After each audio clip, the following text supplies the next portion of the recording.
속이 더부룩하고 자꾸 소화가 안 되는 이 느낌. 위염, 과민성 대장증후군, 변비까지 매일같이 속이 편할 날이 하루도 없다는 이미자 씨의 증상. 혹시 여러분도 겪고 있진 않나요? 그 원인 생각보다 단순합니다. 바로 소화력이 떨어졌기 때문이죠. 소화력은 우리가 먹은 음식을 흡수하고 대사시키는 능력을 말합니다. 다시 말해 뭘 얼마나 먹었느냐보단 그걸 내 몸이 어떻게 처리하느냐가 관건인 거죠. 그런데 말입니다. 만약 우리가 먹은 탄수화물이 적절히 되사되지 않고 쌓이기만 한다면, 제때 비워지지 않는다면 장내에 과잉 축적된 노폐물들이 부패하면서 탄수화물 독소, 즉 장독소를 내뿜기 시작합니다.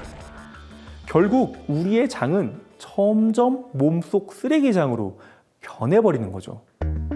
지금부터 아주 간단한 실험으로 보여드리겠습니다. 비커 2개를 준비했는데요. 하나는 건강한 장, 다른 하나는 소화력이 떨어진 장이라고 가정하겠습니다. 건강한 장에 음식물이 들어가면 문제없이 소화가 잘 되는데요. 소화 기능이 약해진 장에 같은 음식물을 넣어보면 곧바로 가스가 발생하면서 이 뿔처럼 부풀어 오르는 모습을 볼 수 있습니다. 이게 바로 장독소가 만들어지는 과정인데요. 이런 기능이 떨어진 장에는 잦은 방귀, 트름, 복부 팽만이 당연해질 수밖에 없습니다. 지금 이 풍선처럼요. 이미자 씨의 몸속도 장독소로 점점 부풀어 오르고 있었던 겁니다. 그런데 더 큰 문제가 있습니다. 바로 이 장독소가 지방, 특히 내장 지방과 쉽게 결합한다는 사실입니다.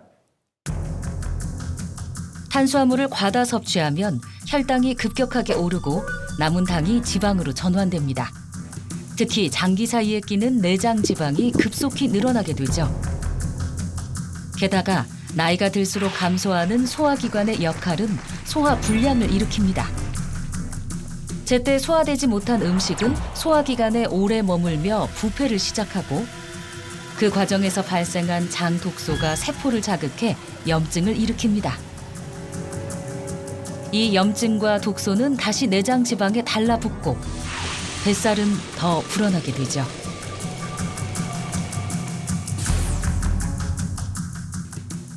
그런데 여기서 끝이 아닙니다. 늘어난 내장 지방은 단순히 뱃살 문제로 끝나지 않는데요. 고혈압, 고지혈증, 당뇨병 같은 대표적인 대사질환의 직접적인 원인이 됩니다.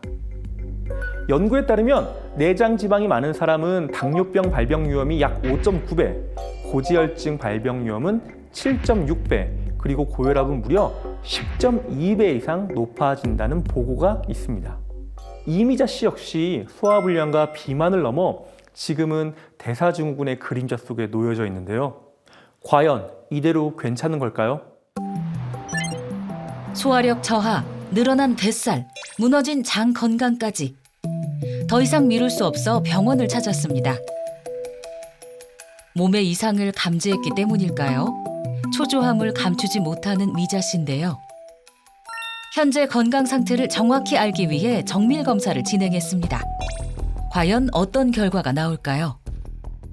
최근에 체중이 많이 늘었는지 내장 지방하고 피하 지방하고 다 증가된 소견이 보이고요.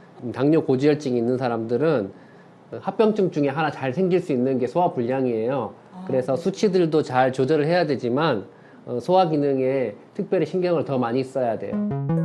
과거에 비해 같은 양을 먹어도 살이 쉽게 찌고 최근에는 복부 지방이 급격히 늘었습니다. 게다가 중성지방과 공복혈당 수치는 이미 정상 범위를 훌쩍 넘은 상태.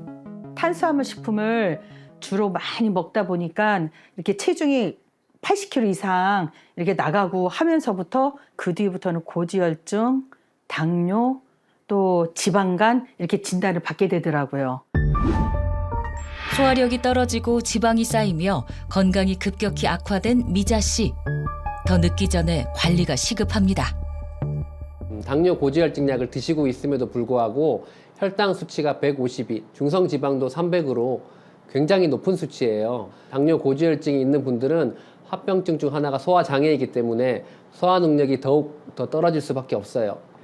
늦지 않게 소화 기능을 회복하고 기초 대사량을 올려서 지속적인 체중 감량을 하시는 게 좋겠습니다.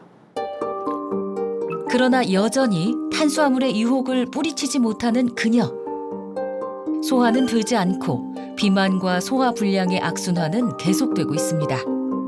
탄수화물 독소를 해독하고 무너진 소화력을 회복해야만 비만의 덫에서 벗어날 수 있습니다.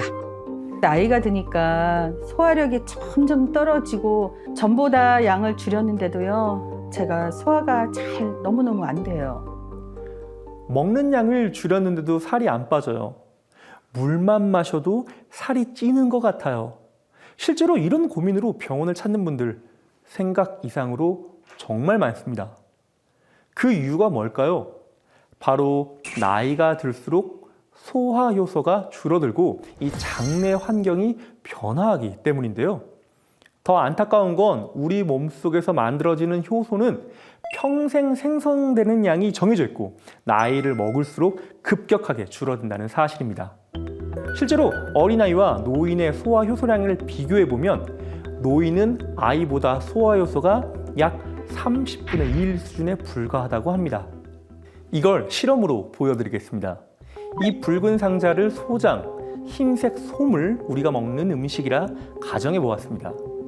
먼저 소화 효소가 부족한 상태인데요. 음식이 제대로 대사되지 못하고 과잉 에너지로 축적되면서 부패하면서 독소를 만들어 장내 환경을 변화시켜서 지방으로 쉽게 저장이 되게 만듭니다. 반면 소화와 대사 기능이 원활한 이 장에서는 음식이 빠르게 분해되고 지방으로 쌓이지 않고 자연스럽게 배출되고 있습니다. 결국 탄수화물 해독의 핵심은 장내 환경 개선을 위한 효소의 균형을 찾아주는 것. 그게 바로 비만과 소화불량을 이기는 열쇠입니다.